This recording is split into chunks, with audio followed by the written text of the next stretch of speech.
this video, I'm going to show you how you can register your Robo E3 Pro to the MyStemKits website. The first thing you need to do is make sure that your printer is connected to the internet. As you can see here, I'm connected using an Ethernet cable, but you can also do so via Wi-Fi. Once you're connected to the internet, go into Tools, and then Settings. This is also where you would go if you wanted to connect via Wi-Fi. From that screen, click on the down arrow to move to the next page, and then activate MyStemKits. Once you've done that, you'll see this little cloud icon appear at the top.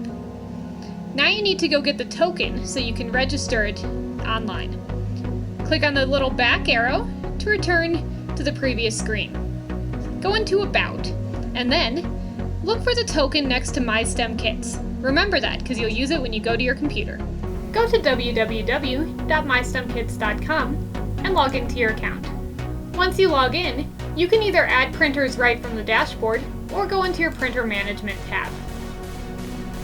From this window, click on Register Printer in the top right corner. That will open up this window. Look for the Robo logo and then click Register. Type in the code from your printer. Then click Add. It will tell you your printer was registered successfully and you can close out of this window. After a few seconds, your printer should appear and you can then rename it and start printing to it. Have a great day!